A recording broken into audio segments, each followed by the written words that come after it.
Sa kabila ng mga ambisyosong pahayag kaugnay sa economic development status ng Administrasyong Marcos Jr., bigo pa ring makaangat ang Pilipinas mula sa pagiging lower middle income country ayon sa pinakahuling country classification ng World Bank.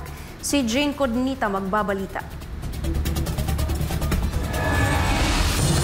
Muling inilagay ng World Bank ang Pilipinas sa kategoryang lower middle income, isang malinaw na indikasyong hindi pa naaabot ng gobyerno ang target nitong maging upper middle income country ngayong taon. Sa ilalim ng pamantayan ng World Bank, kailangang maabot ang gross national income o GNI per capita na $4,516 hanggang $14,005 upang mapasama sa upper middle income. Subalit nananatili lamang sa tinatayang $4,000 ang GNI per capita ng bansa. Ito ay sa kabila ng mga naunang pahayag ni Marcos Jr. na malapit nang maabot ng Pilipinas ang nasabing antas ng kaunlaran. Okay, inaamin po natin sa ngayon ay hindi pa po natin natutulay ang papunta sa upper middle income status.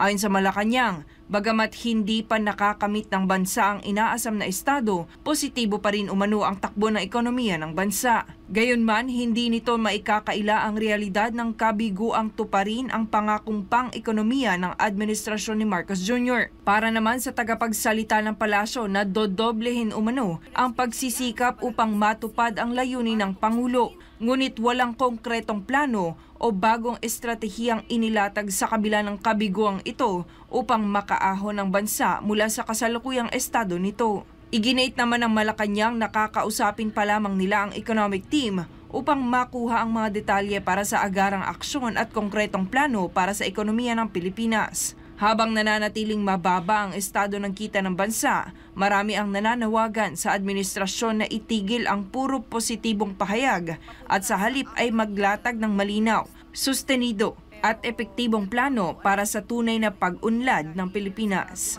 Ito si Jane Codnita, inyong citizen correspondent, nag-uulat para sa Diyos at sa Pilipinas nating mahal.